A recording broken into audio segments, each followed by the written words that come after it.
kita nonton pertandingan Liga Italia kan bareng semua tuh. Berbarengan karena pekan terakhir kan. Ketika tahu Roma menang, Roma kan butuh menang. Roma menang. Scudetto lah, pasti Scudetto kan. Nah, udah itu gue lari ke bendera Roma. Lari-lari muter Bundaran HI. Nggak pakai baju. Welcome to Talk Podcast. Let's talk now. Guys, episode kali ini, kalau Anda semua penggemar sepak bola di tanah air, tentu saja tidak asing dengan sosok yang satu ini, seorang sportcaster papan atas lah kalau gue sebutnya di Indonesia. Tio Nugroho. Apa kabar Bung Tio? Baik. Terima kasih udah diundang nih di Talk to Talk ya. Iya, thank you banget juga loh untuk Mas Tio nih udah bersedia nih jadi guest nih. Ini suatu kehormatan juga buat Talk to Talk Podcast. Biasa nontonnya di TV, kalau lagi di Winsport juga, sekarang ngobrol langsung. Nah, buat Anda juga sekalian yang dengar podcast ini, buat kalian yang penggemar AS Roma, Romanisti, penggemar MU, atau penggemar Real Madrid, Tio Nugroho ini adalah fans garis kerasnya 3 klub tadi ini. Kalau garis kerasnya, gue garis keras AS Roma nih. Oh, AS Roma. Karena gue udah lebih dari 5 kali nonton di Curva Sud. Itu tempatnya supporter garis kerasnya berkumpul. Ultrasnya gitu. Ya? Ultrasnya. Tapi kalau MU sama... Meskipun gue nggak ngerti mereka nyanyi apa gitu, gue ikut aja. Tapi kalau mereka ngobrol, gue ngerti bahasa Itali. Tapi sepak bola meleburkan semuanya kok. Tidak ada ras, tidak ada agama, tidak ada, semua jadi satu di stadion tuh. Asal mendukung satu bendera, itulah sepak bola. Nah, pertama kali nih ke AS Roma, ke Olimpico, itu rasanya gimana tuh? Itu waktu pertama ke sana itu gue belum kerja. Maksudnya belum jadi presenter. Oh, tapi udah ke sana? Gue dibayarin sama bokap. Oke. Ya dulu. Jadi gue emang gue tuh suka sepak bola Italia karena hidupnya di tahun 90-an ya. Ketika kita menyukai sepak bola itu 90-an itu Serie A kan. Belum ada Liga Inggris yang ditayangkan di televisi secara rutin, kemudian Liga Spanyol apalagi. Jadi kala itu ya Serie A, suka Roma karena kebetulan tahun 95 itu suka Giannini awalnya. Aduh, gila. Ini Giuseppe Giannini. Ini buat yang denger nih ya, sebelum AS Roma punya Totti sebagai pangeran Roma. Betul. Ada namanya Giuseppe Giannini. Nomor 10-nya dulu itu. Itu betul. Berarti pertengahan 80-an akhir 90-an kan Giannini ya? Iya, betul. Dia tahun 8889 tuh dia mulai di Roma. Iya. Salah satu yang kalau ingat golnya Roberto Baggio di tahun 90 itu, Piala 90, dia adalah salah satu yang kontribusi passingnya ya ke Baggio ya. Asisnya, betul. Gila tuh jadul banget Giannini. Gondrong, Iya. Itu awalnya suka dia, terus akhirnya suka AS Roma ketika suatu saat tahun 98-99 tuh muncul satu orang anak kecil ini kan, jago banget nih. Nah, itu akhirnya Totti namanya itu. Lanjutlah sampai sekarang. Nah, dari situ punya cita-cita, Pak, kalau ke Italia aku pengen nonton bola dong di Roma gitu. Jadi kalau tour itu dilewatin Roma dan dipas-pasin sama papa. Ada pertandingan AS Roma gitu. Kebetulan mama Juventini, papa Juventini, kakak Milanisti. Yang Romanisti saya sendiri gitu. Di rumah itu berbagai macam agama sepak bola. Jauh dong, yang satu di utara, yang satu di selatan. Iya. Tapi akhirnya nonton. Itu pertama kali. Setelah itu baru tahun 2000-an lah. Setelah punya duit sendiri, jadi presenter kan tahun 99. Masuk RCTI. Kebetulan juga Liga Italia. Nah, jadi udah memang membekas banget banyak hal-hal yang membuat gue bisa fokus di pekerjaan ini. Satu, memang passionnya di entertain. Meskipun kalau sekolahnya sarjana teknik ya, teknik sipil. Ya, nggak nyambung. Nggak nyambung. Akhirnya tahun 1999 itu pertama kali masuk TV di RCTI itu Liga Italia. Habis itu sering banget berangkat ke sana nonton. 99 Liga Italia itu lagi jaya-jayanya ya. Iya. Di RCTI ya. Dia sampai 2005-2006 lah jaya-jayanya. Setelah Piala Dunia itu baru Drop ya. Abis mereka juara dan kasus itu ya. Calciopoli ya. Yes. Cuman kenapa pilihnya Giannini dan Roma? Tahun segituan kan 88, 89 itu kan orang lagi rame-ramenya demennya AC Milan kan, trio Belanda kan. Ya, betul. Ini milihnya Giannini, makanya... Roma yang waktu itu ya Roma prestasinya tahun segituan ya begitulah. Tahu sendiri kan. Gitu aja. Gitu karena aja. Terakhir tahun 82 kan terakhir dia juara gitu loh. Jadi memang tim ini ketika tahun 90-an itu udah nggak masuk 5 besar. Bukan tim papan atas, kalah sama Inter, kalah sama AC Milan, kalah sama Juventus lah pasti. Tapi gue melihat itu sosok pemain, bisa saja kita menyukai sebuah tim karena kita menyukai salah satu pemainnya. Dan itu terbukti. Kebetulan gue juga suka warna marun dan orange ya, jadinya memang masuk banget lah semuanya. Masuk banget. Ini juga jadi ini pertanyaan orang-orang sih kalau nanya kapan pertama kali gue suka sepak bola ya. Gue bilang kan karena gue suka sama Batistuta. Itu di Fiorentina. Fiorentina kan tahun-tahun segituan kan masih ya, sampai sekarang pun bukan tim yang gimana-gimana kan. Tapi entah bagaimana ngelihat dia nih sama juga nih sosok yang gondrong ya. Gondrong, jenggotan, malah ada sebagian orang yang nggak gitu kenal dia dan nggak tahu sepak bola, banyak yang bilang kok mukanya mirip Yesus ya. Ya, iya kan, betul. Batistuta mirip, mungkin secara perawakan mirip Yesus kan. Tapi nih orang kalau main tuh semangatnya gila banget, determinasi, belum lagi tendangannya, oh my god. Gue pernah inget tuh waktu itu sekali dia malah lagi lawan Lazio, Fiorentina lawan Lazio, lagi free kick, Lazio bikin pagar betis. Batistuta yang nggak tembus, kena pagar betisnya. Tapi yang satu orang yang jadi pagar betisnya itu akhirnya KO mesti ditanduk keluar. Dan yang ditanduk keluar itu adalah Attilo Lombardo. Oh, Attilo Lombardo. Iya, Lombardo.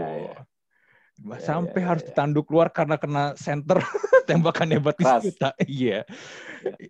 Ya tapi memang ini ya, kadang-kadang gue nggak tahu sih, cuman kalau gue memang suka memilih tim yang mungkin menurut orang nggak favorit, tapi ada sesuatu yang sama. Ini orang ada tim, ada sosoknya, ada sesuatu yang menurut gue ada nilai lebihnya nih yang dipunyai orang lain. Ya, dan gue juga berpikir waktu itu ketika menjadi Milanisti, ketika menjadi Interisti, ketika menjadi Juventini itu sudah biasa. Ketika itu Romanisti di Indonesia mungkin belum banyak ya. Bro, ketika waktu itu ngumpulin orang untuk nonton bareng, itu kayaknya yang berbaju sama dengan gue itu susah banget. Nggak sampai jari gue nggak full nih.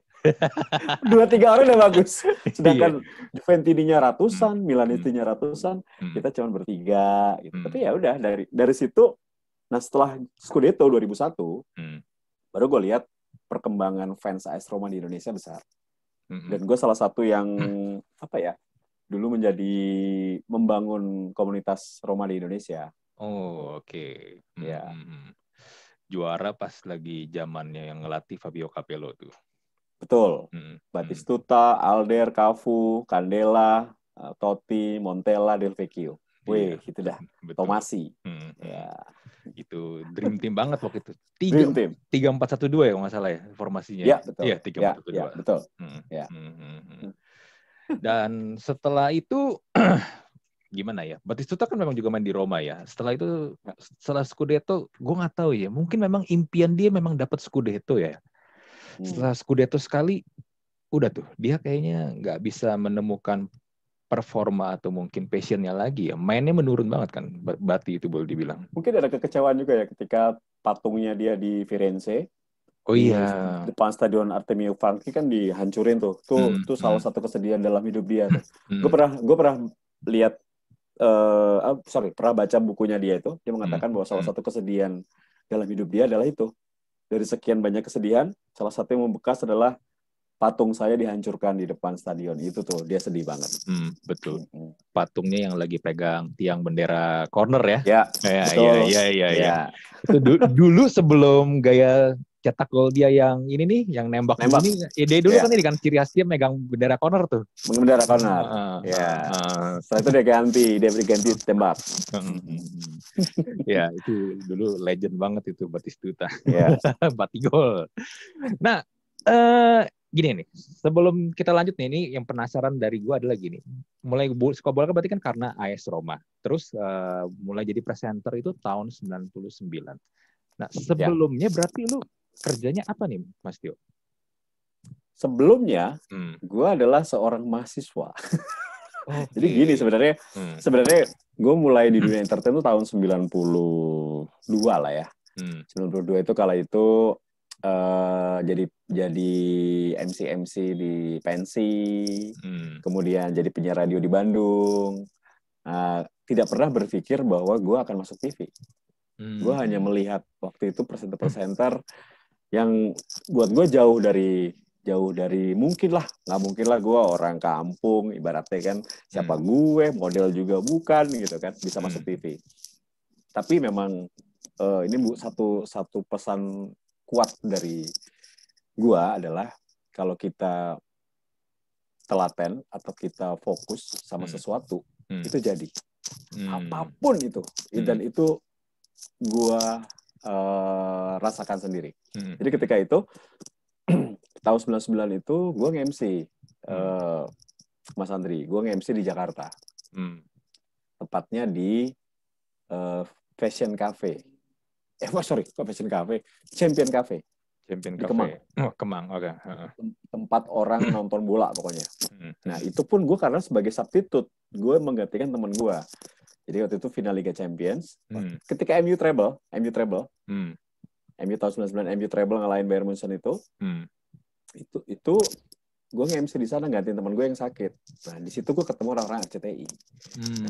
Itu semua berubah. Dalam arti yang nggak mungkin jadi mungkin.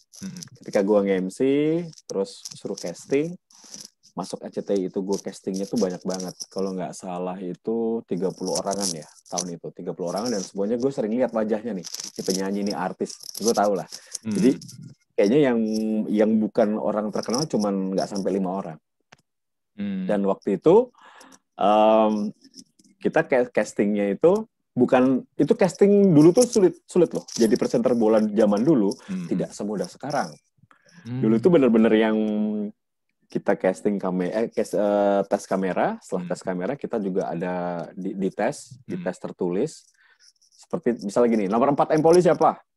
Nomor 2 Perugia siapa gitu. Untungnya gue main CM. Oke. Iya kan? Ini game legend bener. Main dari CM berapa lo? Main dari awal. Dari awal 95 berarti ya? Iya. Enggak sebelumnya itu.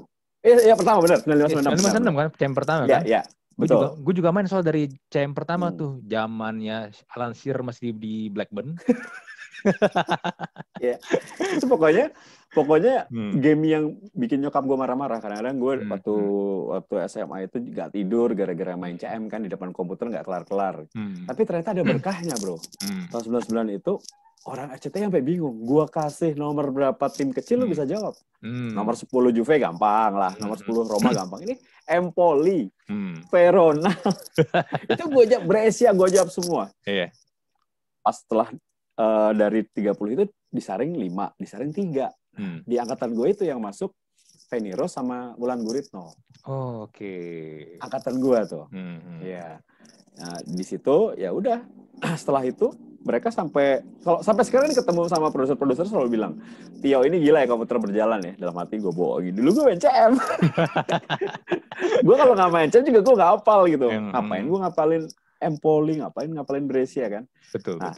Di situ pesannya adalah semua yang gue fokus, yang gue seriusin pasti ada hasilnya. Ketika gue main game, memang gue passion gue di bola, gue fokus ya udah. Akhirnya masuk ke otak tuh. Kita main tiap hari ya udah akhirnya gue bisa hafal. Dan itu berguna buat kerjaan gue lah. Jadi message positifnya adalah kalau lu main CM, hafalin lah nama-nama pemain yang bukan dari klub terkenal juga. Betul. Siapa tahu jadi presenter bola. Karena kalau kita main CM ya atau Football Manager sekarang ya, kita kan akan berhadapan dengan tim-tim yang memang mungkin lu nggak akan pernah atau mungkin jarang lu tonton di TV lah ya. TV. Secara live ya. Dan nanti lu bakal lihat, oh nanti presidennya siapa, asisten pelatih lu siapa, pemain ini siapa. Kadang-kadang karena gini loh, di tim-tim kecil itu suka ada wonderkid kan? Betul, ada selalu. Ada selalu. Nah, itu yang selalu kita cari tuh.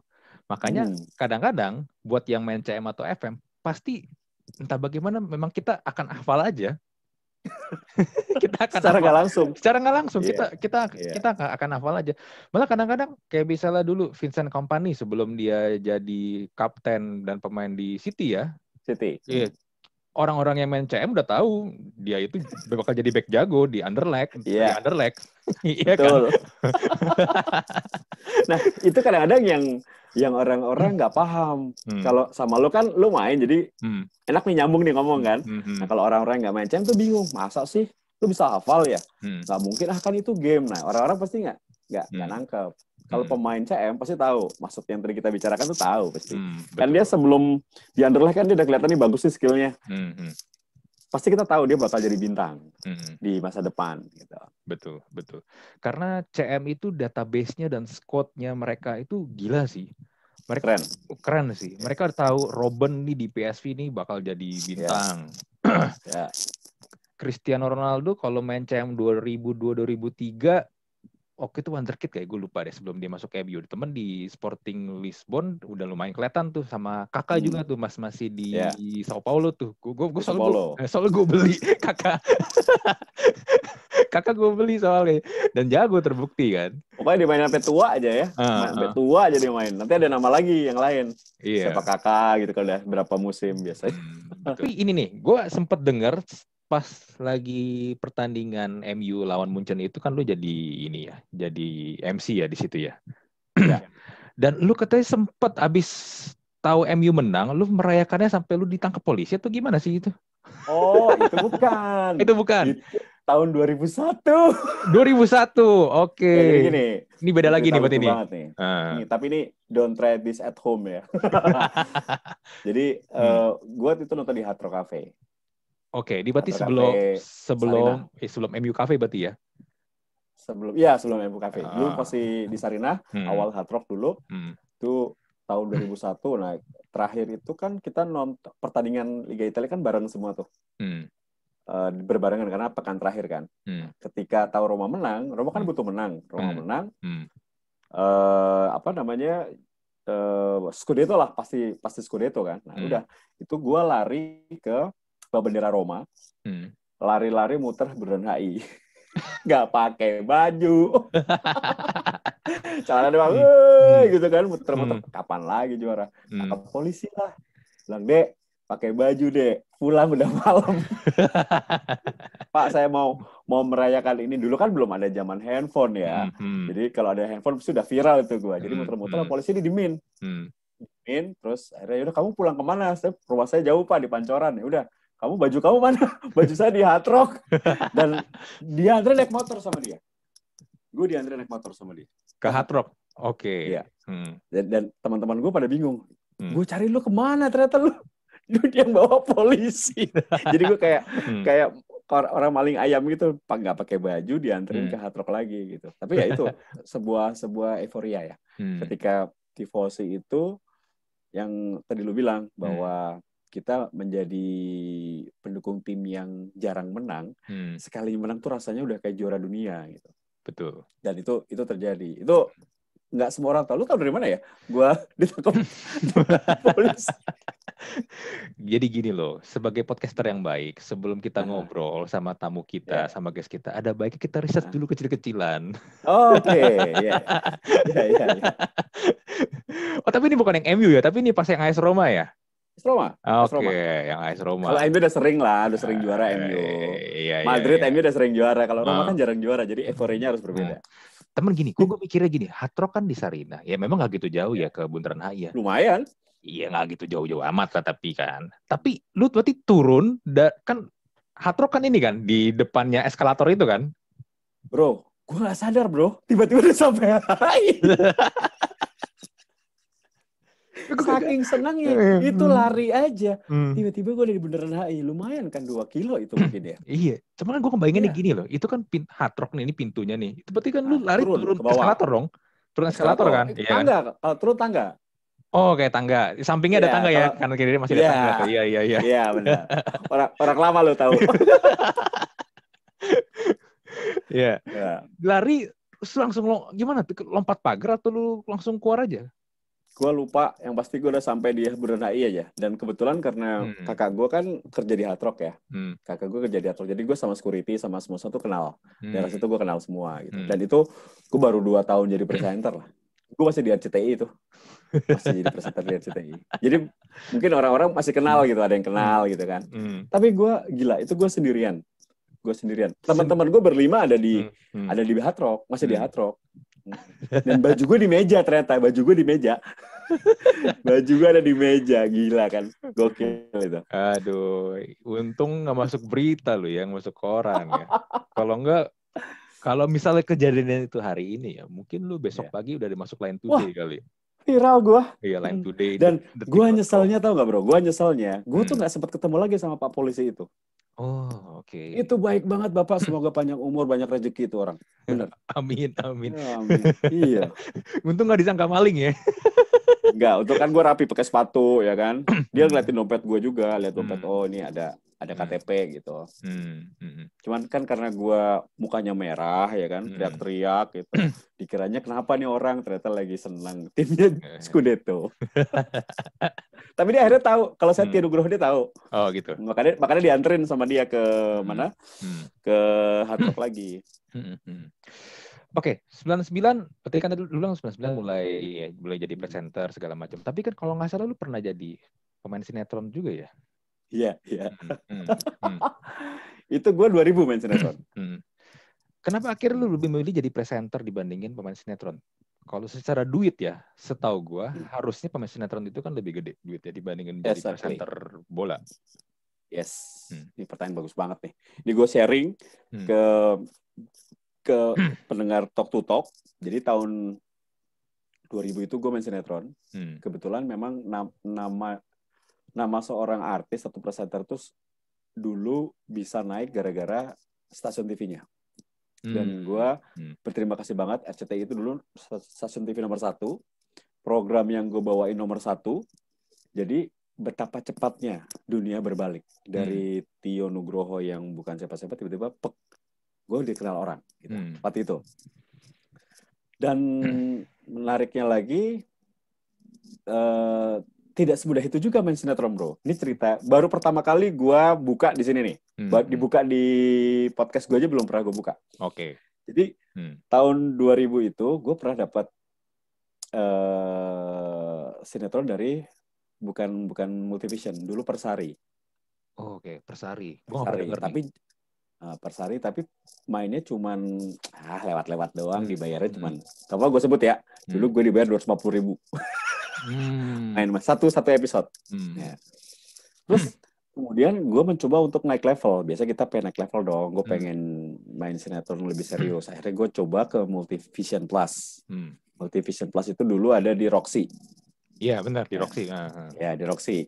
Akhirnya yaudah deh. Karena gue orang Bandung. Sebelum kalau siaran bola kan biasanya Sabtu Minggu. Jadi gue biasanya ke Jakarta tuh Sabtu Minggu. Ya udah kita datangnya hari Jumat, kita casting dulu ke Roxy. Niatnya casting berapa kali nggak pernah masuk, nyoba depan kamera nggak pernah masuk.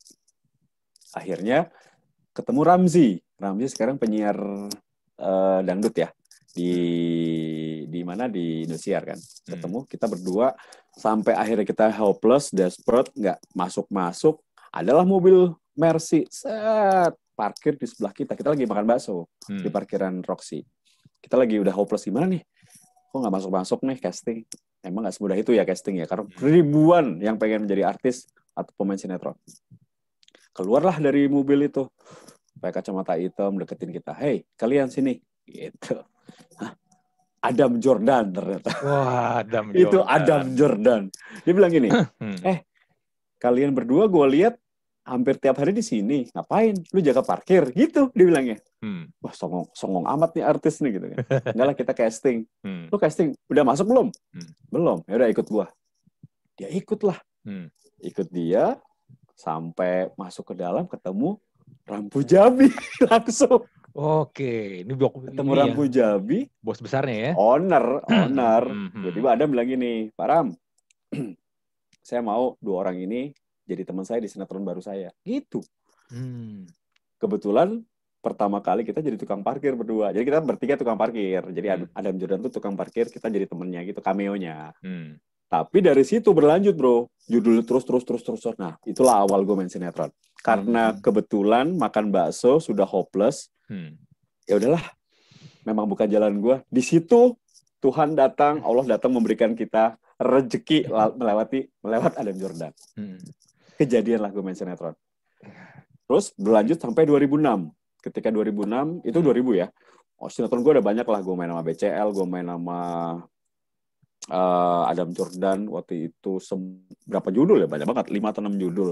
Terus BCL tersanjung, gue main juga tersanjung yang banyak. Semua gue lalap. Nah, karir bola gue jalan juga. Karir gue makin bagus. 2001 gue pindah TV. 2002 gue di SCTV, gue pindah ke SCTV 2002. Di situ gue mulai dapat mentor. Almarhum Dian Purba, ada satu bekas penyiar, udah meninggal, itu produser gue waktu itu, dia bilang, yuk, lu mau fokus siaran bola atau sinetron? Itu 2005 dia nanya. Kenapa bang? Gue lihat lu kalau siaran bola udah capek. Lu kan pagi sampai malam syuting sinetron. Pas siaran bola jam 2 pagi, muka lu udah capek banget. Performa lu bisa menurun nih, sayang. Karena kalau pemain sinetron biasanya umur 30, 35 udah nggak laku nih. Kalau presenter bola makin tua makin jadi, makin mahal. Lu pilih lah sekarang. Lu jangan mikir uangnya sekarang, lu lihat ke depannya. Dia bilang begitu. Kenapa? Karena 2006 gue ada Piala Dunia, gue kasih lo. Lu siap nggak? Gitu. Gue mikir aja. Itu gue lagi banyak-banyaknya sinetron, gue lagi jadi bintang utama juga di Cintaku di Rumah Susun, ya kan. Waduh, gimana nih? Gue hitung-hitung jauh banget, seperti yang lu bilang. Nih, gue bukannya nggak bersyukur ya, ini presenter. Ini sinetron nih. Nih, jauh. Tangan gue nggak kelihatan kan? Jauh banget. Jauh banget. Tapi, untuk ukuran waktu tadi, gue pikir iya. Kalau gue sinetron mungkin 5-6 tahun lagi, gue udah bakal kesaingin sama yang muda-muda. Kalau presenter makin tua makin matang kan. Betul. Akhirnya gue memutuskan 2006, gue pamit. Wah itu gue nggak enak banget itu. Gue pamit dari sinetron dalam arti ini saya sudah mau berhenti main sinetron, saya mau fokus ke mana namanya presenter. Tapi setelah scene gue habis ya, jadi gue pamit, gue nggak mau dapat judul lagi gitu. Jadi gue fokus bener. Mulai 2006 awal gue udah fokus di presenter olahraga sampai sekarang. Karena kalau mungkin kalau misalnya lu terus ambil sinetron, mungkin sekarang masih bisa dapat peran, tapi perannya mungkin udah yang bapak-bapak yang udah punya anak, lu jadi bapaknya, bapaknya tokoh utama, atau mungkin jadi omnya tokoh utama. Biasanya kan begitu kan, ujung-ujungnya gitu tuh. Ya, tapi tidak. Tapi gue akan kehilangan banyak momen indah sebagai seorang presenter olahraga. Karena perjalanan gue dari 2005 sampai 2021 sekarang, itu banyak banget yang indah bagi seorang presenter ya, membawakan Euro, membawakan World Cup, membawakan UEFA Champions League, membawakan UEFA Europa League, sampai semua acara sepak bola udah pernah gue bawain. itu kan pengalaman yang nggak bisa gue dapatkan kalau gue ngambil sinetron kan. Betul. 2006 berarti Piala Dunia 2006 di SCTV. Ya. Italia juara. Italia juara. Itu tim Pesakano juga, timnas ya. Totti cetak gol. Iya, Totti cetak penalti. Gol. Betul. Berarti itu bareng Darius sama Donna Agnesia ya? Donna. Ya, mereka baru masuk. Ya. Mereka baru awal karir mereka di presenter ya. Nah, ngomong-ngomong jadi presenter bola nih. Presenter bola itu sebenarnya apa sih yang diperlukan untuk menjadi seorang presenter bola yang bagus? Tadi kan lu bilang hafal nih nama-nama pemain, nomor punggung dari tim-tim yang kadang-kadang anta beranta kan. Tapi ada lagi nggak sih yang lain selain itu? Ini bagus banget, bro. Ini pertanyaan yang sangat-sangat bagus. Gue kalau ngajar kelas presenter, gue selalu katakan ini. Jadi ada 3 hal kunci dari menjadi presenter. Pertama, preparation. Jadi kita harus prepare-nya harus bagus. Dalam arti kita presenter, kita dibayar sebagai profesi, kita harus lebih dari penonton. Mindset-nya harus seperti itu kan. Satu itu. Kedua, dalam persiapan itu gue punya cara khusus, bro. Jadi buat teman-teman di sini yang dengerin, yang nonton, gue 10 jam sehari dari 24 jam hidup gue itu gue pakai untuk browsing dan riset. Tinju, sepak bola, UFC, F1, MotoGP, volley, basket, dan pertandingan-pertandingan lainnya. Itu setiap hari, 10 jam sehari. Kalau gue nggak bisa pagi, gue siang. Gue malam, pokoknya nggak boleh hutang. Tapi awalnya gue dulu dari 4 jam. Dari 4 jam, naik level 6 jam. Sekarang 10 jam sehari. Karena apa? Karena ketika gue membawakan acara, anytime gue ditelepon, gue siap, gue ready. Nggak perlu nyari bahan lagi. Gue udah siap, tinggal bawa kertas, gue tulis-tulis lagi. Jadi itu freaknya Tio di situ. Jadi teman-teman gue bilang, lu gila ya. Ya itulah, that's my life. Itu pekerjaan gue. Gue harus fokus gitu. Kenapa gue tinggalin sinetron? Ya gue harus fokus di sini. Nah, jadi makanya sorry ini kalau gue potong. 10 jam, apa yang lu cari sih? Apa yang lu lihat di situ? Apa yang lu pelajarin? Apa aja sih poin-poinnya? Poin-poinnya biasanya yang mudah-mudah hasil pertandingan. Berita terbaru. Peraturan terbaru. Harus tahu. Akankah buruk jika seorang presenter lagi reportase pertandingan ada kejadian dia nggak bisa menjelaskan ke pemirsa. Kenapa ini kartu kuning? Ini kenapa offside? Kita harus tahu dong rules-nya. Oh, ini peraturan baru. IFAB seperti ini, gitu, misalnya. Terus yang paling sulit adalah ini, bro. Presenter olahraga ketika di challenge membawakan acara multi event seperti PON, SEA Games, Asian Games sampai Olimpiade. Mau nggak mau kan pertandingan yang ditayangkan itu kadang-kadang ada catur, ada berkuda, ada atletik. Lu harus tahu, lu harus jelasin ke penonton itu apa. Dan itu gue 10 tahun belajar untuk bisa memegang acara itu. Maksudnya baru gue yakin gitu, baru gue tenang. Dulu gue stres juga. Ya, lu bawain Asian Games ya. Apa nih? Nanti apa? Nanti pingpong. Jangan lupa nanti tenis meja, angkat besi, angkat berat sama berkuda. Karena atlet kita ada di sana. Hah? Mati gue, gimana nih gitu. Nah, sekarang sih tenang, gue udah tahu aturannya kan, jadi lebih lancar. Dulu kan nggak ada handphone, bro. Awal-awal nggak ada, kita semudah megang handphone beres semuanya kan. Dulu kan harus searching bener-bener internet, wifi nggak seperti sekarang gitu. Itu yang harus gue lakukan. Makanya kenapa gue bilang gue punya tahap dulu 4 jam, kemudian 6 jam, naik 8 jam, sekarang 10 jam. Lebih dari 10 jam nggak mungkin, karena usia gue juga udah bertambah. Lagian, emang gue nggak punya keluarga, lebih dari 10 jam kerja gitu. Iya. Gitu. 10 jam research. Ini gini, tadi kan di awal kan gue memperkenalkan lu sebagai sportcaster papan atas kan. Itu bukan bercanda berarti, bro. Karena dengan lu mengerjakan hal seperti itu, ya nggak heran kalau lu memang bisa mencapai di titik sekarang di level ini. Tapi boleh nggak sih gue berkeluh kesah di sini? Apa tuh? Berkeluh kesah apa tuh? Gue merasa ada sebuah hal yang mungkin berbeda dengan di luar. Jadi kenapa gue bisa ngomong seperti ini? Karena gue pernah kerja di TV luar, di beIN Sport. Di beIN Sport. Ya, mereka betul-betul memberikan harga yang setimpal untuk seorang presenter olahraga. Ternyata di luar negeri itu bayarannya besar sekali seorang presenter olahraga. Jadi gue nggak mengeluh ya, maksudnya gue nggak menyesali, tapi gue hanya bercerita. Di Indonesia masih kalah jauh dengan presenter Indonesian Idol, presenter musik atau presenter talk show. Padahal persiapan yang gue bilang itu, preparation itu sangat-sangat sulit. Gue ngobrol sama John Dykes. Dia 1 bulan itu mungkin bayaran dia itu bisa $80,000 US. Besar, gede ya? Besar. 80,000. Kelas dia. Kelas di bawahnya dia 50-an. Masih jauh, bro, dari penghasilan seorang presenter olahraga di Indonesia. Berarti lu selama di beIN Sport juga ini dong, dapetnya banyak banget ya? Dibayar pakai dolar dong. Yes. Dibayar pakai dolar dong kalau beIN Sport. Makanya betah 3 tahun. Sayangnya tahun keempat gue sama Dona nggak diperpanjang karena mereka mulai berhitung. Mereka memakai presenter lebih murah. Jadi kita menjadi 2 presenter olahraga yang dibayar dengan dolar. Donna Agnesia dan Tio Nugroho. Nah, ini ngomong-ngomong tentang lu ini ya, lu nggak diperpanjang sama Beansport ya. Yang gue dengar katanya itu juga adalah salah satu hal yang cukup memukul ini ya dalam hidup lu ya. Ya, gue kecewanya itu pemberitahuannya itu mendadak. Mendadaknya gimana?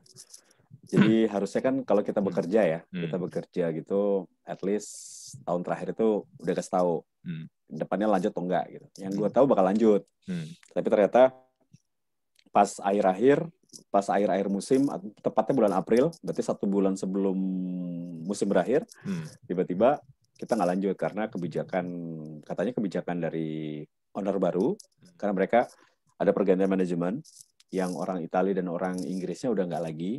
Jadi dipegang orang Singapura sama Indonesia, katanya mau regenerasi dalam arti review budget. Jadi gua sama Dona nggak lanjut. Nah, tapi mereka nggak menawarkan mau nggak dengan budget baru gitu, nggak. Jadi tiba-tiba udah aja gitu. Thank you very much gitu. Udah tiba-tiba, dan waktu itu gue sempet yang sebagai seorang presenter kan pengen tahu juga kalau gue salah atau ada jelek atau ada kekurangan, tolong kasih tahu biar gue bisa memperbaiki. Ternyata enggak gitu aja gitu. Ya udah. Ternyata setelah itu memang mereka revisi budget dan konsep berubah total. Udah nggak dolar lagi katanya. Udah nggak dolar lagi ya. Nah, abis itu berarti lu kemana tuh setelah berhenti dari Beansport? Beansport selesai 2006 dari SCTV gue pindah ke TV One sampai 2010 gue pindah ke MNC Group. 2013 gue Beansport, 2016 gue keluar SCTV. Okay. Ya. Jadi ketika Beansport selesai, ada Mas Indra Yudhistira, itu salah satu bos di MTech, nelfon, yuk lu udah nggak di BIN, udah gabung sama gua. Gabung ke SCTV 2016. 2016 sampai 2018. Di SCTV Indosiar pokoknya grupnya itulah. Baru 2018 gua pindah ke TVRI. Ditelepon Bang Helmi Yahya, yuk bantuin gua di TVRI, kita bangun TVRI. Oke. 2018 pindah, 2019 mereka dipecat oleh Dewas.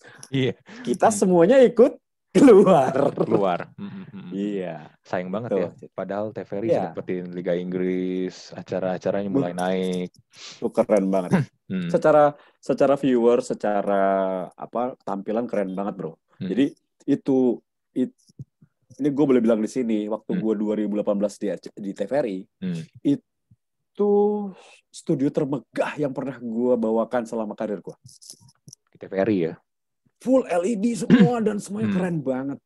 Keren banget. Gue sampai yang bilang sama Bang Helmi, ini keren banget. Gue aja yang udah senior gemeteran nih di panggung sebesar. Gede banget, bro. Panggungnya gede banget. Jadi bagus banget. Sayang aja cuma setahun habis itu dibongkar lagi karena memang manajemen ganti ya. Sayang banget. Dan hilang lagi tuh sebuah cita-cita dari banyak orang bahwa TVRI kembali bangkit, jadi hilang lagi. Bisa dibilang gini nggak sih? Mereka itu memang mungkin nggak mau maju aja sebenarnya. Memang udahlah. Yang penting kerja aja. Tapi untuk mendapatkan sebuah target, sebuah achievement itu kayaknya emang nggak mau sih. Kalau gue lihat ya orang-orang kayak begitu ya. Mungkin perumpamaan gini ya. Lu biasa tiap hari makan Indomie. Lu nggak pernah mau merasakan Indomie kornet atau Indomie telur. Tapi lu nggak mau bikin sendiri. Nah, tuh. Pikirin sendiri seperti itulah orang-orang di sana. Jadi gue rasa susah untuk maju. Karena gini ya, buat kita nih yang pernah nonton TVRI pas lagi kecil, ya nggak ada pilihan ya. Kita dipaksa untuk nonton TVRI lah, mau nggak mau. Akhirnya kan tahun 90-an mulai masuk RCTI dengan waktu itu sistemnya masih decoder ya. Yes. Masih pakai decoder tuh. Tua banget loh. Lalu kita mulai nonton RCTI dan SCTV dan yang kawan-kawan secara gratis. Ya. Udah jadi TV terestrial kan. UHF. Ya, pakai UHF. Nah, disitulah kita akhirnya mulai pelan-pelan nggak nonton TVRI lagi kan. Apalagi setelah Orde Baru bubar tuh. Betul. Iya kan, kita nggak pernah nonton TVRI lagi. Kalau dulu mungkin ya, pas RCTI kita nonton, masih dipaksa tuh nonton TVRI. Masih ada Aneka Karya Safari. Nih, ingat nggak dulu RCTI ada layar emas kan? Unyil. Ya. Nah, kalau malam kan. Nah, tapi kalau misalnya jam 9:30 tiba-tiba TVRI masuk dengan laporan khusus. Kita nontonin Pak Harto itu. Dunia dalam berita biasanya. Iya, dulu jam 9. Iya, habis itu laporan khusus. Udah tuh, biasanya gue bete banget tuh. Anjir, gue ada film ini pengen nonton nih. Tiba-tiba. Semuanya hilang. Lu nggak bisa. Lu harus liatin Pak Harto lagi ngapain. Iya, relay. Pokoknya relay semua. Iya, relay semua. Tapi kan setelah waktu itu Helmi Yahya masuk jadi direktur TVRI, ada Liga Inggris segala macem. Gue nonton loh TVRI loh. Iya. Exactly. Semua pasti nonton. Yakin gue. Gue nonton loh. Karena itu ada Liga Inggris. Gue jadi mulai membuka TVRI lagi. Terus gue liat acara-acara nih. Acara-acaranya kok jadi beda banget nih. Dulu kan settingannya kan bener kuno. Gak menarik. Ya tapi sayang lah ya. Ya. Apa namanya, tidak mau dibawa maju lah. Jadi memang mungkin kalau gue lihat bahwa konsep hebatnya Helmi Yahya sama Apni Jayaputra, dua direktur di TVRI itu tidak cocok untuk di TV TV pemerintah. Cocoknya mungkin di TV swasta. Kalau mereka pakai konsep itu bagus, keren banget. Yang kedua, lo harus mencintai pekerjaan. Misalnya sebagai presenter olahraga ya harus suka olahraga. Presenter musik ya harus suka musik. Presenter politik ya harus suka politik. Jadi passion itu harus penting. Satu yang tadi gue bilang preparation, kedua itu passion, yang ketiga adalah attitude. Attitude ya, penting. Ya. Jadi kalau passion ini udah termasuk skill dan lain-lain di sini ya. Jadi kalau kita udah bisa kita belajar sekarang kan lebih mudah, bro. Kalau zaman gue dulu kan belajarnya adalah otodidak. Gue nonton orang, gue ngobrol sama orang. Kalau sekarang kan udah ada sekolahnya. Lo mau jadi public speaker, bisa sekolah public speaking. Lo mau jadi presenter, sekolah presenter juga banyak sekarang. Yang ketiga adalah attitude. Ini yang paling sulit. Kenapa orang bisa bertahan lama? Tentunya biasanya memiliki attitude yang bagus.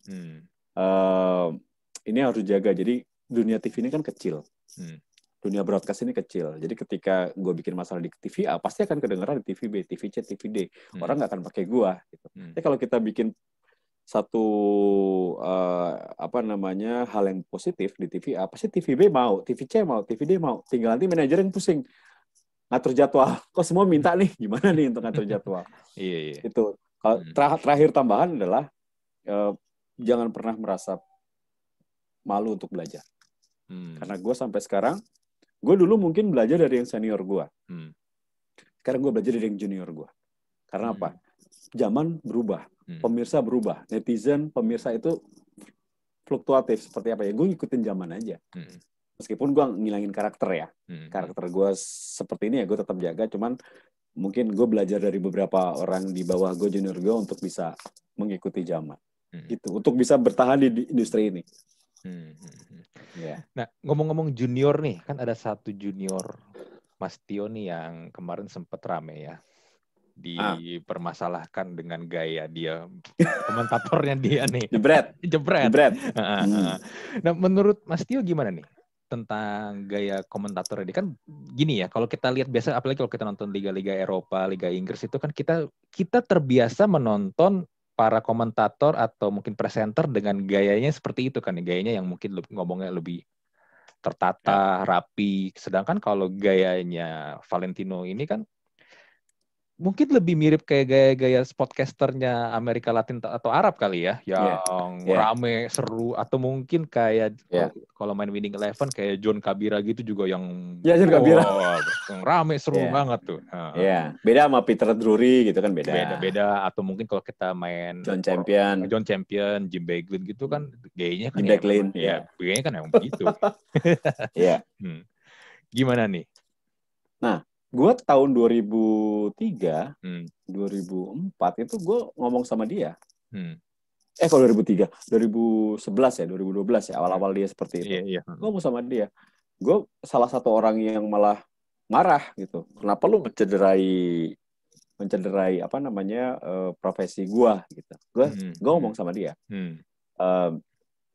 Salah satu yang nggak setuju. Tapi kalau dilihat dari sisi bisnis, itu cara marketingnya dia untuk membangun branding image-nya dia. Gitu. Jadi tidak menyalahkan sih. Setiap orang kan punya cara masing-masing ya.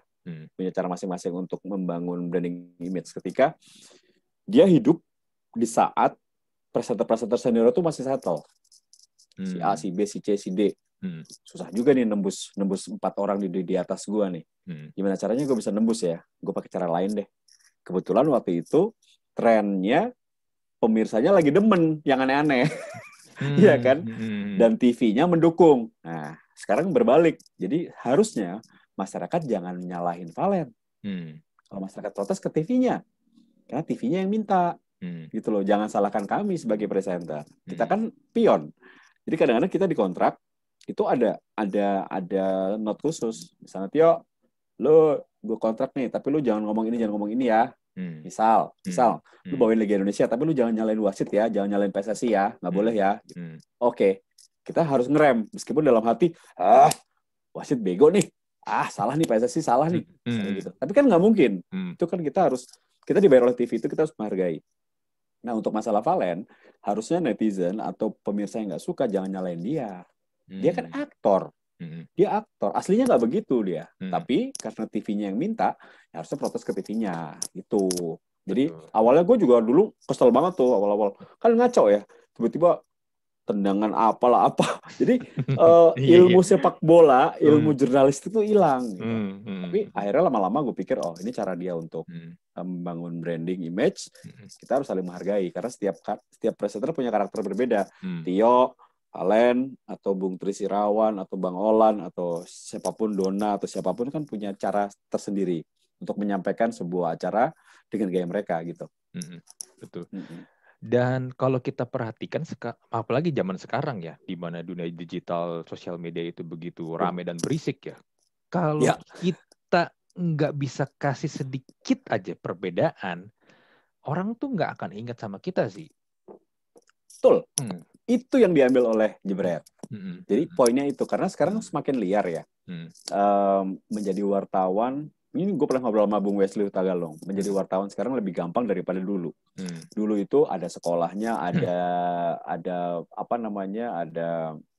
prosesnya untuk mendapatkan identitas atau kartu pers. Sekarang kayaknya mudah. Asal bikin satu portal, oke. Gue adalah seorang wartawan. Seperti itu kan. Nah, dari situ pendekatan beritanya beda nih. Kayak misalnya gini,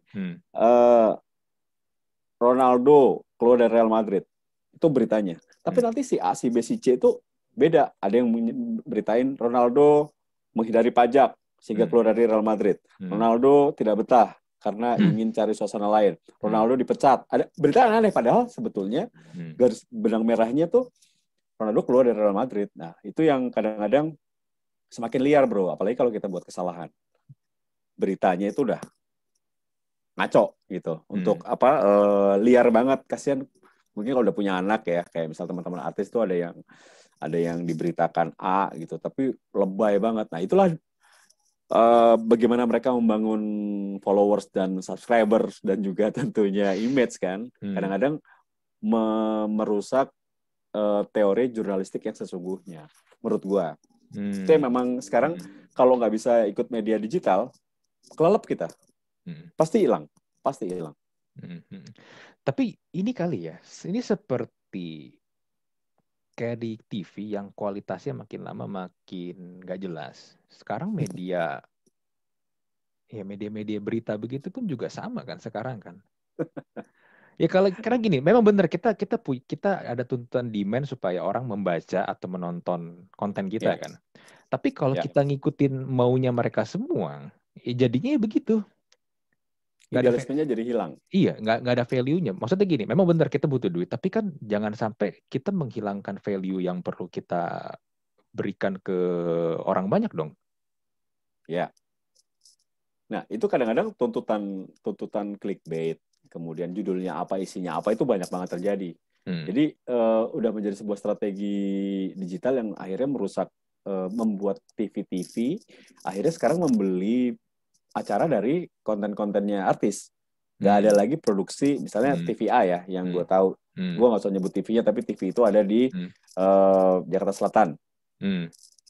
Tahu lah ya, di Mampang. Ya, tahu. Itu kan isinya ada air mancur depannya.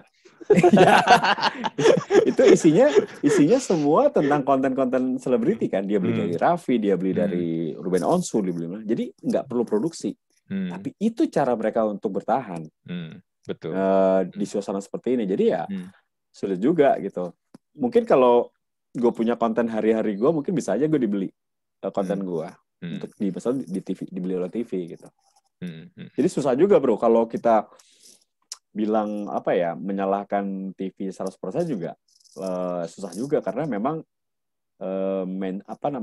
digital ini akan menghabisi TV terestrial dalam 2-3 tahun ke depan kan. Kan 2024 semua TV digital. Dan betul. Itu persaingannya akan wow, YouTuber dan lain-lain itu akan ramai banget nanti. Betul.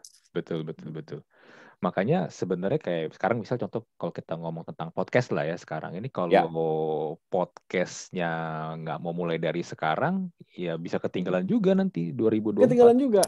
Makanya Talk to Talk sudah bener banget. Jadi udah mulai dari 2019 ya, gue doain aja ini kontennya tetap berkembang. Jangan hanya ngebahas tentang satu bidang, bisa olahraga, bisa musik, bisa macam-macam, itu akan keren. Karena orang asal ada wifi sekarang pasti nonton YouTube atau podcast, dengerin podcast. Betul. Karena kalau gue lihat kayak gini loh, soalnya gini, kalau di Amerika itu kan udah, wah lu gini deh, gue paling gampang ya, kalau lihat LinkedIn nih, kalau gue lihat di LinkedIn, lowongan posisi-posisi untuk industri podcast itu gila loh. Yes. Itu tapi itu di luar negeri ya. Tapi kalau lu search misal pindahin lokasinya ke Indonesia, itu masih dikit banget, hampir gak ada. Dikit.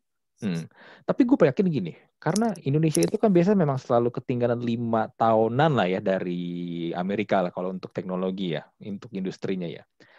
Kalau misalnya nanti ini udah kalau peradabannya kayaknya lebih deh bro. Iya, kalau peradaban lebih sih.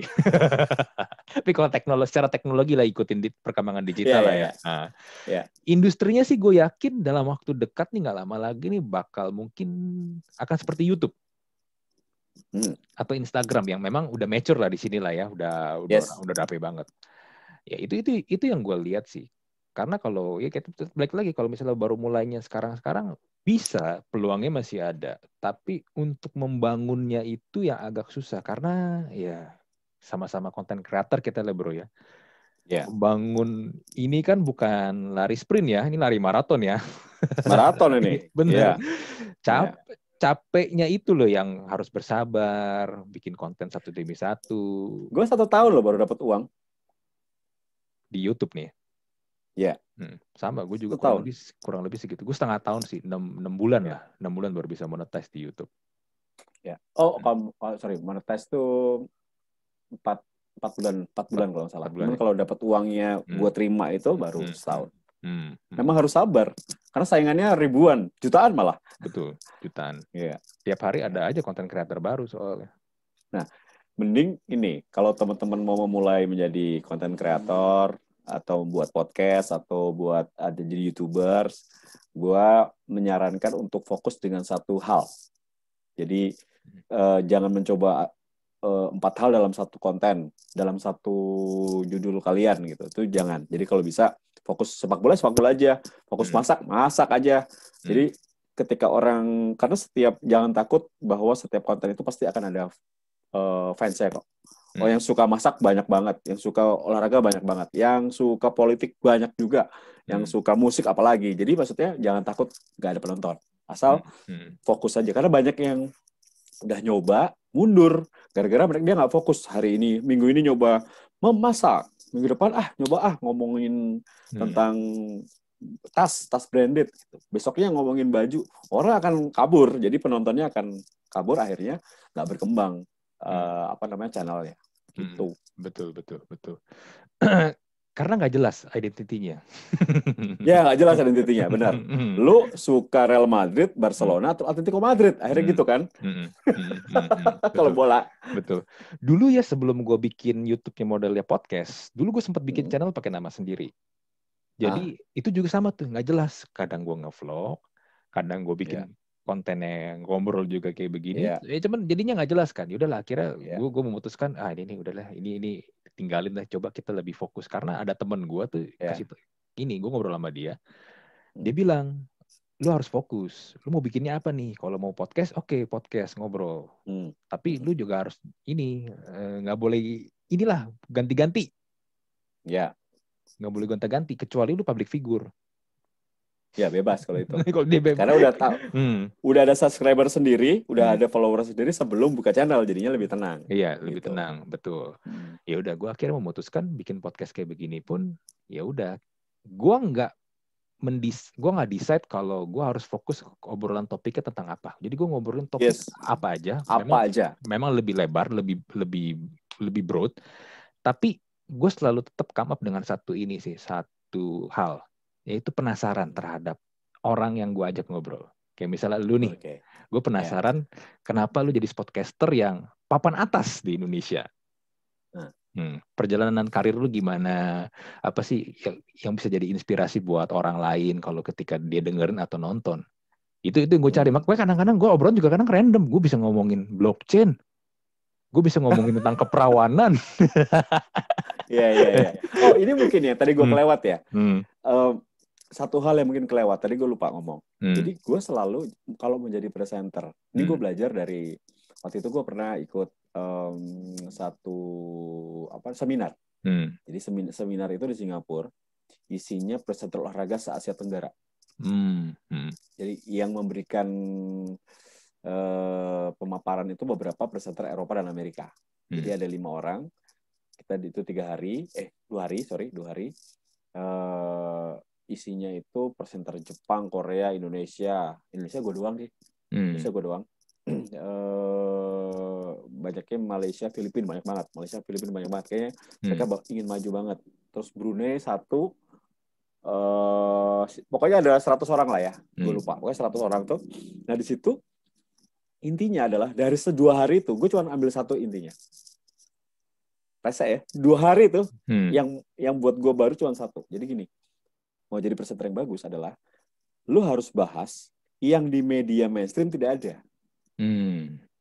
Susah kan? Betul. Susah. Itu yang membuat penonton tidak berpaling dari channel lo. Itu kayak digebok gua. Ya maksudnya, benar, itu satu hal itu. Jadi pertanyaan, ketika lu menjadi presenter yang bagus, orang nonton lu harus kasih sesuatu yang orang tidak baca di surat kabar, di majalah, atau di media-media online lainnya. Itu bagaimana caranya? Ya itu gue belajar. Akhirnya gue cari-cari. Setiap gue mau siaran ada satu hal yang mungkin anti mainstream yang orang belum tahu, tapi jadi menarik. Kadang-kadang ada, kadang-kadang enggak. Tapi kalau pas ada, gue bersyukur. Alhamdulillah, berarti gue lagi bagus nih hari ini. Tapi kalau nggak ada, ya udah. Gue bahas yang orang-orang nggak tahu. Kalau perlu, ya itu satu bahasan yang di luar topik, tapi orang akhirnya jadi tertarik. Biasanya kalau iklan kan dia pindah. Akhirnya kita bikin biar dia mau stay nonton komentator dan presenter lagi berbincang-bincang itu. Itu bro. Jadi satu kunci gue siaran yang mungkin beda sama yang lain itu. Gue selalu cari beberapa topik yang tidak ada di berita. Caranya ya gue cari di mana lah gitu. Selalu ada kok, nemu kok biasanya. Ya, balik lagi berarti memang riset itu penting ya. Penting banget. Itu makanya gue kasih nomor 1. Preparation itu penting nomor 1. Riset itu penting banget. Preparation itu penting banget. Benar. Karena gini ya, gue pernah juga nonton siaran langsung bola, dan mungkin bukan lu yang lagi jadi presenter atau jadi ini ya, narasumber sebagai komentatornya juga ya. Kadang-kadang ada beberapa presenter yang gue suka lihat kalau bawain siaran langsung bola. Dia ya cuma menanyakan kayak gini, gimana menurut Anda pertandingan tadi? Oh iya, si ini akan diganti, si ini kartu merah begini-begini, si ini udah shoot berapa kali. Come on man, maksudnya gue bisa lihat itu sekarang di live score atau di mana, di statistik atau di Opta gue bisa lihat gitu loh. Cuma maksud gue ya come on, ada yang lain nggak gitu sih yang bisa lu bahas gitu, ya kan? Nah, ya. Kadang-kadang itu penting. Jadi kalau lu pertanyaan dari lu muncul lagi, Mas Andri, lu nanya ke gua, apa yang paling sulit dari presenter olahraga? Itu baru gua jawab. Ada 2 hal yang paling sulit. Apa tuh yang sulit tuh dari presenter olahraga? Yang pertama adalah bagaimana membuat benang merah sebuah show dari opening sampai closing itu ada ceritanya. Opening lu harus menarik, pertanyaan ke komentator harus menarik, bridging to match. Pas di tengah yang paling sulit, membahas jalannya pertandingan babak pertama, itu paling sulit. Jadi kita bisa menganalisa dengan baik. Kita melihat dulu komentatornya pelatih atau wartawan. Kalau dia pelatih, kita tanya teknis, jangan nanya yang aneh-aneh. Gitu. Kalau misalnya komentator kita adalah basicnya adalah wartawan, ya kita pertanyaan jangan terlalu teknis, tapi masih berhubungan dengan pertandingan. Kemudian closing. Di closing kita harus berikan kesan, kita harus berikan konklusi atau kesimpulan. Jadi penonton akan tahu, oh meskipun 2-1 menang Real Madrid atas Barcelona, tapi tadi itu ada apa saja gitu. El Clasico ini berjalan seperti apa, itu harus ada konklusinya. Plus jangan lupa saksikan saya lagi. Nah, gitu, itu penting banget tuh. Itu penting banget. Itu branding image yang harus dijalankan. Jadi ketika mereka mendengarkan kita lagi serius, kasih narsis sedikit di kata-kata kala. Jadi mereka akan ingat, oh oke, minggu depan nonton Bung Tio lagi gitu. Yang kedua adalah menurunkan ego. Jadi ketika kita menjadi presenter, oke, gue hari ini sharing sama Mas Andri. Gue tahu semuanya. Misalnya dalam hati, gue lebih pintar dari lu, tapi gue nggak boleh kelihatan seperti itu. Betul. Gue presenter, gue harus memberikan kita, this is my show. Jadi this is our show. Gue sama Tio Nugroho sama Andri lagi berdua nih. Ya udah, gue hanya pinternya gue dikemas dengan sebuah pertanyaan. Karena yang menjawab adalah komentator. Betul. Gak boleh gue menggurui komentator atau gak boleh. Kita harus menurunkan ego. Oke, kita ngerti, tapi jangan sampai kita menjelaskan. Kan tugasnya komentator. Itu yang kadang-kadang adik-adik junior di bawah gue itu kadang-kadang merasa presenter juga ingin menjelaskan. Merasa pinternya itu kelihatan. Nah, itu yang sulit, bro. Jadi 2. Yang pertama tadi gue bilang bagaimana membuat benang merah. Benang merah itu berarti kita sebagai sutradara, kita atur tuh pertanyaan dan semuanya. Jadi everybody happy. Dari mulai kita opening sampai closing, semua happy. Produser happy, eksekutif produser happy, komentator happy, penonton happy, kita happy, semua happy. Kontrak panjang, ya kan? Tapi kalau yang kedua itu paling susah ego. Kadang-kadang gue lihat presenter sekarang, dia merasa dia presenter, levelnya lebih tinggi dari komentator, dia malah ngajarin. Tapi kan yang terlihat dari TV kan, bahwa oh dia sok pinter nih gitu. Nah itu yang gue jaga, itu yang paling susah. Betul. Apalagi kita udah 20 tahun nih di TV, komentator kita baru. Gak boleh kita bilang lu baru, gue sikat lu, gue teken nih. Gak boleh. Dia tetap harus. Itu yang sering terjadi. Bener. Itu yang gue titip buat pendengar dan juga pemirsa Talk to Talk. Itu kesulitan jadi presenter olahraga. Sebenarnya mirip-mirip sih ya, ketika jadi host podcast juga sama sih, kurang lebih gitu sih. Yes. Bener. Karena basicnya announcer, kemudian jadi presenter. Kalau lu sekarang kan jadi podcaster nih, harusnya abis dari podcaster bisa jadi presenter. Ngomongin tentang ego tadi, bener. Kadang-kadang gini loh, sebenarnya dia tahu narasumber kita mungkin jauh lebih pintar daripada kita ya, kadang-kadang. Tapi masalahnya begini, nggak semua orang ketika kamera on itu bisa ngomong dengan nyaman. Blank tiba-tiba. Ngomongnya jadi au gitu. Yang harusnya sebenarnya suatu hal yang gampang, karena mungkin pertanyaan adalah sharing kehidupan lu lah, sharing perjalanan karir lu lah. Harusnya kan itu gampang dong, karena kan lu yang alamin sendiri nih. Tapi ya gitu, udah kita ice breaking di awal, kita ngobrol santai aja ya, jangan gini. Gue pun udah bikin ini bagus, se-relax gimana pun, ton suara gue juga gue bikin ringan, nggak yang gimana. Tapi ketika kamera on, udah tuh tiba-tiba berubah. Ya. Ada yang akhirnya mulai pelan-pelan relax, tapi akhirnya ada juga yang mulai pelan-pelan malah tampil ngeblank. Ya. Nah, tapi di situ memang challenge-nya di situ sih memang sih. Kita nggak boleh menggurui dia supaya kesannya tuh guest kita tuh jadi kelihatannya lebih bodoh daripada kita. Itu fatal banget sih memang sih, bener. Ya. Dan kita nggak boleh merasa lebih pintar aja, meskipun kita lebih pintar, nggak boleh. Karena tetap komentator itu adalah tamu kita, kan tamu adalah raja, ya kita harus ini apa. Tapi ya tetap ya itu kontrol the show itu paling sulit. Betul. Itu butuh waktu, butuh jam terbang, learning by doing. Gue bisa ngomong seperti ini karena gue mengalami sulitnya menguasai panggung. Mulai panggung MC, panggung TV itu beda banget. Panggung MC oke, begitu panggung TV kamera doang gitu 4 gitu mati gue. Mau apa nih? Itu pengalaman loh. Betul. Kita mending ngomong sama 1.000 slankers. Gue nge-MC slang kan udah sering banget. Atau puluhan ribu baladewa gitu ya. Nge-MC di panggung. Daripada cuman ngomong sama 4 kamera. 4 kamera dengan situasi yang sangat dingin. Dan hanya terdengar suara FD atau floor director. 5, 4, 3, 2, 1 gitu. Stres banget loh. Kalau nggak biasa. Lu mau ngomong apa? Blank gitu. Gue ngomong apa ya gitu. Itu benar-benar butuh jam terbang dan tidak mudah jadi presenter. Betul. Gue juga ngerasain sih. Itu nih ya, kalau yang pengen juga mencoba menjadi podcaster atau presenter atau apapun, misal lu yang jadi hostnya nih ya.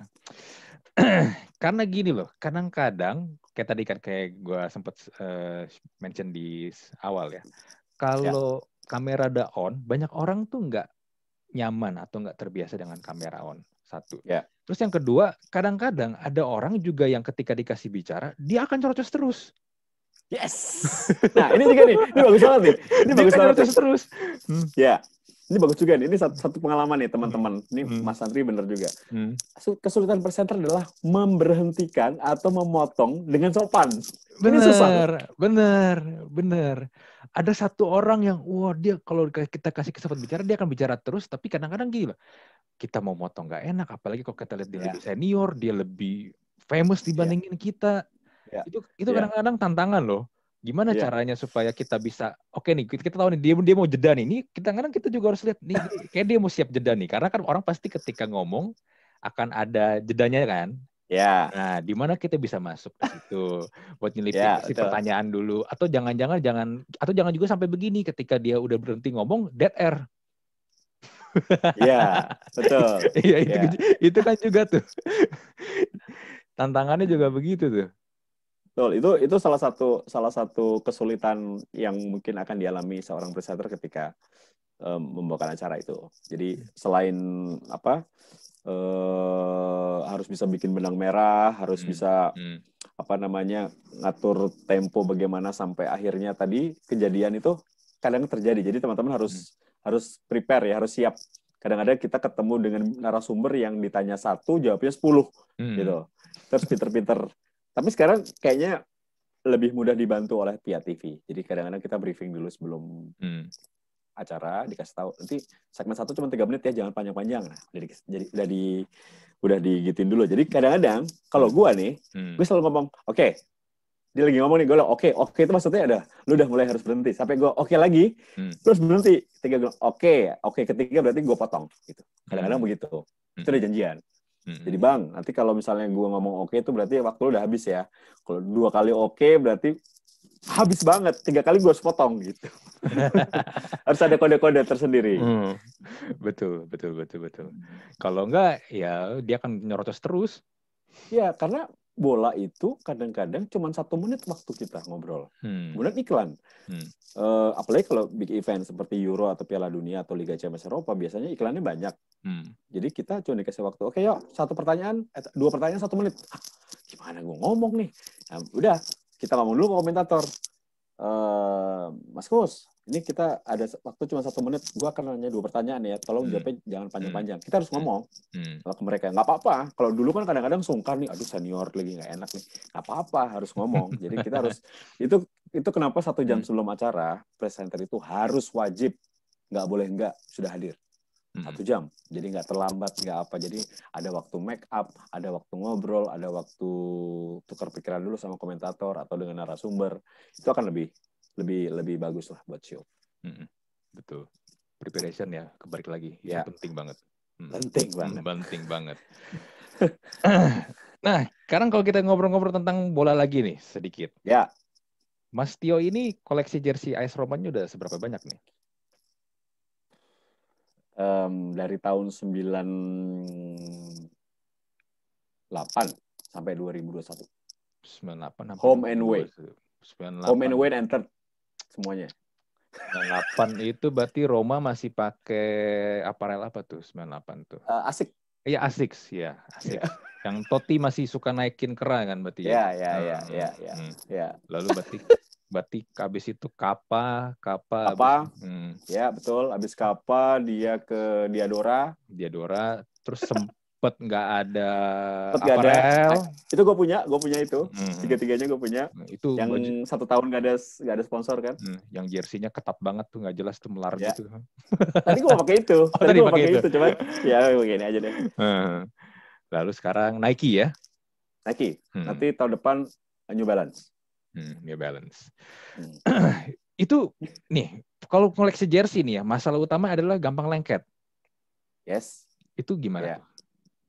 Gue cuman satu yang rusak yang di tanda tangan Totti di depan mata gue. Waktu itu gue pernah ke Trigoria.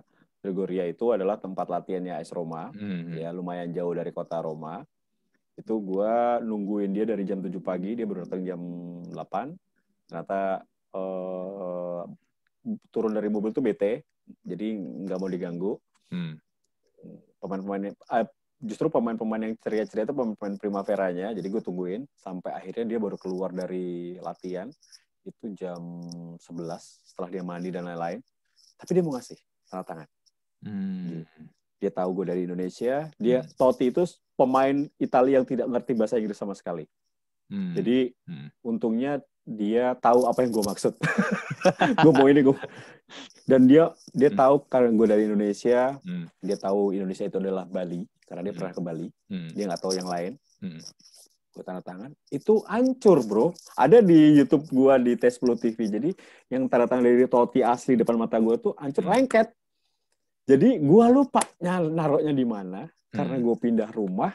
Gue baru nemu tuh baju kelipet bro. Nggak gue gantung. Itu satu doang. Dan itu berarti banget. Dari 4 baju yang tanda tangan Totti asli, 1 itu rusak. Tapi itu yang dipegang gue banget gitu. Ya beda 1 meter doang. Itu luar biasa. Ada dokumentasinya juga. Jadi, nah ini mungkin buat kolektor baju ya. Apalagi baju-baju lama itu sablonannya beda dengan yang sekarang. Jadi harus ditaruh diangin-anginin juga lah. Betul. Dikasih di lemari, ditutup plastik, diangin-anginin juga. Kalau nggak rusak pasti. Apalagi zaman-zaman dulu Kappa itu, waduh, lengket-lengket banget. Bener. Kappa itu entah bagaimana sablonannya itu jelek ya. Selalu Kappa. Selalu Kappa. Penyakitnya itu emang lengket. Dan kadang pun nggak kita lipat pun dia akan lama-lama lengket juga. Ya.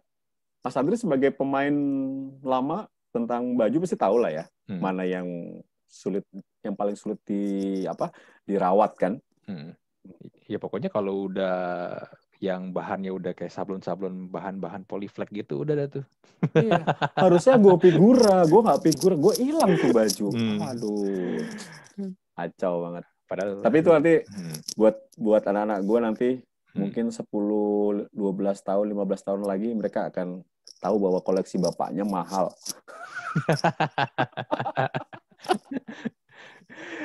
Iya. Ngomong jersey bola ya, dulu tuh ada satu toko legend kan di Roxy Mas. Toko sepak bola ya, itu dulu. Sepak bola. Itu iklan buat acara gua dulu. Iya. Dulu ini kan salah satu sponsornya acara Liga Italia CTI kan? Betul. Ya. Itu bajunya asli semua udah. Oh iya, dulu tuh ya kalau ke sana itu berarti kan tahun 96 gua ke sana zaman SMP ya. Ngelihat dulu Cantona 7. Baju 18 masih di Milan tuh. Iya. Shearer baru pindah Newcastle 9, Beckham 10 MU. Wah, gila. Dulu gue masih ingat harga 250.000 kalau pakai nama. 250 ya dulu ya? 250. Kalau nggak pakai nama, 150.000. Tapi tahun 90. Itu duit masih 5.000-nya yang tebel ya, yang gede. Iya. 5.000 atau 10.000-nya. Iya, kayak masih yang gede itu tahun segituan. Kayaknya Uang 500 masih 500 monyet ya, yang si orang. Iya, bener. 500-nya masih orang utan, bener.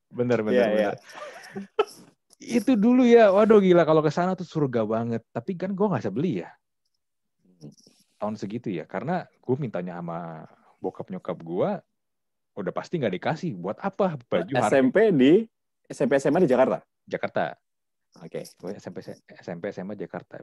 Alasan mereka selalu sama. Buat apa beli baju sampai seharga segitu, dipakai juga nggak bisa bikin terbang.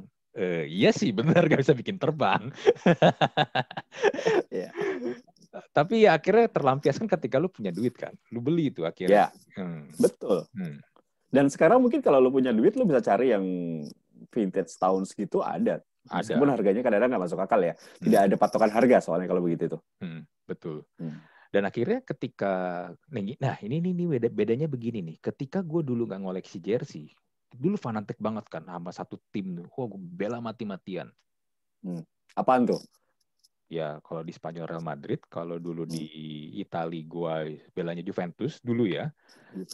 Kalau di Inggris dulu gue sempat bela Newcastle, gue tuh habis itu switch ke MU karena Newcastle-nya jeblok kan. Karena dia degradasi. Enggak, belum. Itu pokoknya pas lagi itu Blackburn ya, habis juara degradasi Blackburn. Gue suka Newcastle pas zamannya Kevin Keegan tuh yang jadi pelatih. Keren. Tuh Newcastle lagi gila-gilanya kan. Akhirnya gue switch ke MU. Itu kan fanatik banget ya. Tapi semenjak gue koleksi jersey, entah mengapa gue kefanatikan gue terhadap suatu tim itu pelan-pelan jadi hilang. Karena kenapa? Beli MU. Lihat Liverpool lucu juga ya. Bagus juga ya. Beli Real Madrid, kumpulin Real Madrid. Lihat Barcelona, Barcelona ini bagus juga ya. Beli. Barcelona treble nih 2009. Beli. Dan akhirnya apapun dibeli kan. Dan ketika akhirnya pertandingan bola kita kadang-kadang ada sebagian yang masih suka gontok-gontokan antar fans nih. Iya, gue mah santai aja loh jadi sekarang. Iya. Karena apa ya?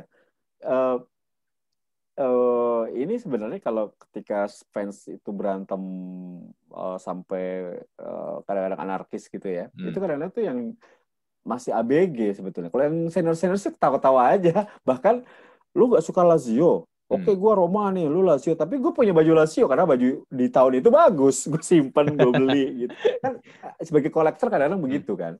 Gitu. Jadi memang kadang-kadang umur bro. Ketika kita sudah mulai dewasa dan kita sudah enjoy football benar-benar untuk sebuah hiburan, sebuah fanatisme itu hilang. Kalau umur gue masih nggak setuju sih ya, nih kalau menurut gue ya, karena masih ada aja yang udah berumur pun udah ada. Masih gila aja. Kalau diledekin dikit timnya udah sensinya udah kayak apaan tuh? Atau kalau timnya kalah besok pagi udah tuh mood langsung jelek. Kalau mood jelek itu gue terjadi sama gue. Oh, lu juga terjadi sama gue. Ketika Roma kalah gitu ya, mood jelek. Sampai anak gue yang bisa mencairkan anak gue lah. Kalau istri gue masih ya ada bun, ntar bun lagi bete nih bun. Kalau anak gue yang minta mau sebete apa ya, oke sayang, udah. Kadang-kadang itu anak kita yang membuat kita bisa cair ketika tim kita kalah. Tapi kalau ledek-ledekan gitu udah lah ya, udah biasa lah ya. Udah nggak biasa. Apalagi Roma nih, diledekin sampai terus-terusan nih Roma nih. Aduh. Iya. Nah ini pertanyaan terakhir nih ya, sebelum kita close. Udah jam berapa? Nggak berasa ya, lama banget kita ngobrol. Mantap. Tim All-Star-nya Tio Nugroho. All-Star gua. All-Star versi lu nih. Dari belakang sampai depan? Iya, dari kiper sampai depan. Pelatihnya dulu deh, siapa nih pelatihnya yang akan melatih tim lu dulu nih? Dengan formasinya ya. Sir Alex, kiper. Pelatih? Pelatih. Sir Alex Ferguson. MU. Ya. Karena lu juga udah MU. Yes. Gue lihat dia tuh, gue menyukai etos kerjanya Sir Alex. Sir Alex tahun 86 megang MU, tahun 88 mau dipecat, dia bodo amat, dia tetap fokus. Orang kiri kanan protes bodo amat, dia tetap bekerja. Akhirnya dia berhasil. Jadi salah satu yang gue suka dari Sir Alex gitu. Jadi dia tidak terlalu memikirkan apa kata orang. Fokus kerja dulu aja. Nanti akhirnya juga akan ada hasilnya. Betul. Lalu formasinya apa nih? Sebelum kita mulai masuk ke pemain-pemain. 4-3-3. Oke, formasi sekarang ya. Iya. Kan gue orang kekinian. Iya, orang kekinian. Kalau dulu 90-an pasti formasi 4-4-2. 4-4-2. Oke, kita mulai dari kiper. Siapa nih kiper favorit lu nih? Kiper Buffon. Gianluigi Buffon. Ya, karena dia kiper tim nasional Italia. Timnas Italia. Meskipun dia dari tim yang musuhan sama gua ya, Juventus yang juara mulu. Oke, 4-3-3 berarti bek kanan. Bek kanan Cafu. Oke. Ini Roma lah ya. udah kasih tanya alasannya apa lah ya. Itu keren banget. Iya. Salah satu bek kanan terbaik yang pernah gue lihat sih emang Cafu, itu gila itu. Ya. Kalau bek kiri? Bek kiri Evra. Faktor MU kalau ini ya. Dan dia timnas Prancis juga bagus. Terus dia cetak gol ke gawang Roma waktu Roma mengalahkan United ngalahin Roma 7-1. Gue masih ingat banget. Tapi memang basically dia salah satu back andalan gue. Back dari tim kesukaan gue. Nah sebelum lanjut nih ya, kan MU ngalahin Roma 7-1. Lu demen dua-duanya kan? Itu rasanya gimana? Iya. Itu makanya waktu tahun 2007 waktu gue nonton bareng, gue pakai baju Roma, jaketnya United. Waktu gue datang, gue gabung sama anak Roma dong, jaketnya gue pegang. Begitu udah kalah, gue pakai aja, glory. Jadi ya tetap happy. Tapi tahun ini, tepatnya hari Jumat, malam Jumat besok, Roma akan ketemu United, gue pegang Roma kali ini. Kenapa? Karena Roma sudah lama tidak mengangkat piala. Jadi kalau United kan udah sering lah, Manchester udah sering banget. Nih Roma udah lama nggak juara, terakhir 2001 yang gue ditangkap polisi kan. Ya, ini harus dong angkat piala gitu. Oke, kita pindah ke back tengah. Back tengah, Sergio Ramos. Kenapa Sergio Ramos? Kan bukan salah satu dari tim kesukaan lo nih. Iya. Gue suka sama Madrid juga kan. Oh iya, suka Madrid juga, betul-betul.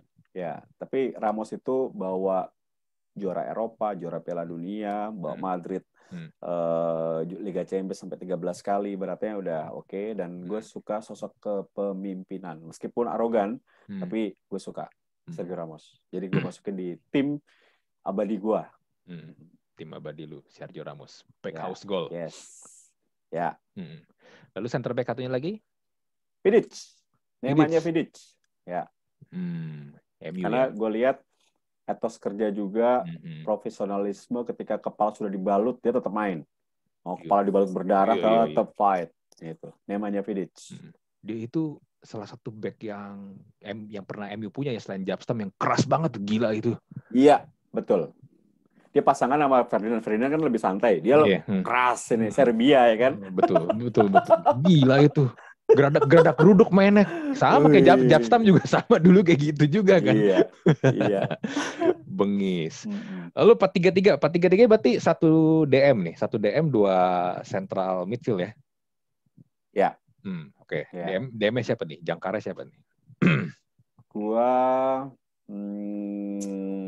Scholes. Oke, Scholes, Pirlo. Habis Paul Scholes, Pirlo.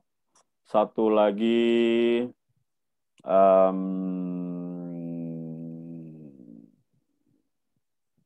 pada kenal gak ya orang-orang ya? Siapa? Gue suka Tomasi ya. Tomasi gue kenal. Kalau yang lain nggak tahu. Orang mungkin yang sekarang nggak tahu. Kenapa gue suka dia? Damino Tomasi. Dia salah satu pemain timnas Italia dan ya cukup hebat lah. Bukannya gue nggak suka Iniesta, Xavi, tapi itu tidak masuk hitungan gue. Mungkin mereka cadangan di tim gue ya, tapi gue masukin ini. Ya. Terus Scholes, Pirlo, Tomasi. Terus 3 striker di depan nih. Itu ngeri banget itu. Di depan Totti pasti. Kan kalau pakai 3, gue biasanya kalau 4-3, 1-2. Totti sebagai trequartista. Oke. Ini role yang udah lama hilang nih. Iya. Karena kan ini trequartista hanya ada 2 orang yang berhasil memainkannya, Del Piero sama Francesco Totti. Sepanjang sejarah ya. Gitu. Lalu siapa lagi nih? Striker Gabriel Omar Batistuta. Oke, Batigo. Itu sama Cristiano Ronaldo. Oke. Ya. Jadi Cristiano kalau ada Batigol dia bermain di sisi kiri atau kanan lah. Biarkan Batigol jadi lone striker. Itu tim ideal gue. Apa maksudnya kalau gue jadi pelatih atau boleh mengumpulkan mereka dalam satu masa, itu tim gue. Oke, tim yang berbau Roma dan MU banget tuh. Madrid cuma 2 ya? Iya, Madrid cuma 2. Iya. Sangat-sangat ini banget, tim lu banget buat itu. Cadangannya nanti kipernya itu boleh pakai cadangan nggak? Wah, boleh, silakan, bebas. Kita kan lagi berandai-andai aja. Kipernya Peter Schmeichel cadangannya. Gila, gue pertama kali demen jadi kiper tuh gara-gara dia loh. Gokil ya? Itu kiper top banget. Gila sih itu orang, udah tinggi gede, terus beraninya itu yang menurut gue nggak kira-kira sih. Dia tuh bola 50-50 berani dihajar sama dia loh. Mending hajar pakai kaki ya. Hajar ditangkep. Itu gokil.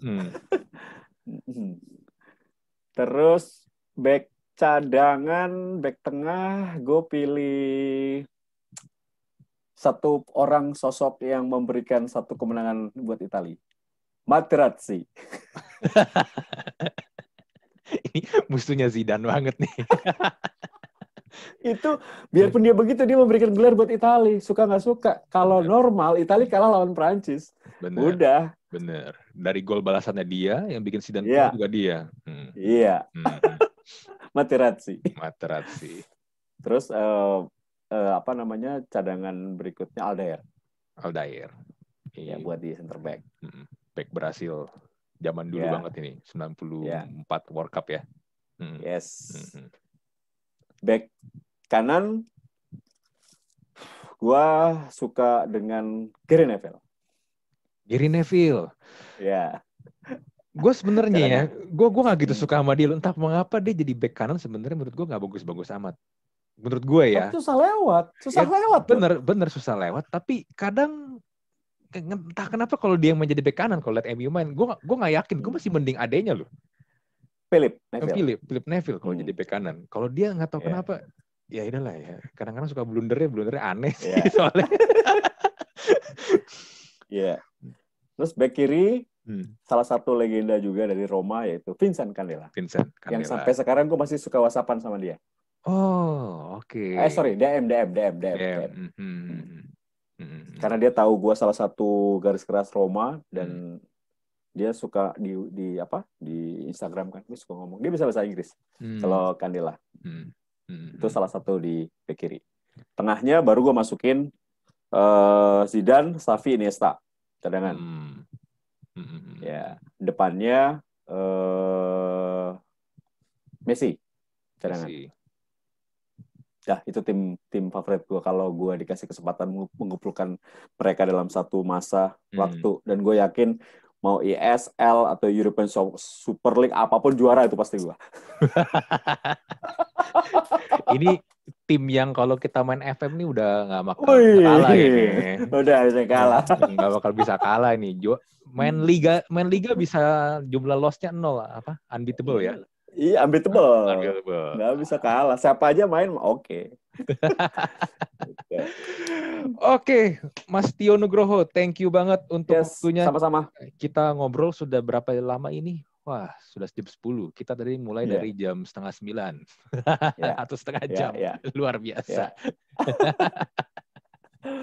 Thank you banget loh buat waktu, buat ilmunya, terutama ilmu tentang bagaimana menjadi seorang podcaster, presenter yang baik dan benar.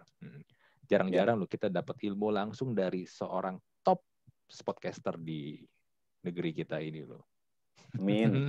Semoga bisa bermanfaat buat teman-teman di Talk to Talk. Nah, semoga nanti kita ketemu lagi ya di konten-konten berikutnya. Iya. Sukses buat Mas Andri. Ya, sukses juga buat Mas Tio. Thank you banget.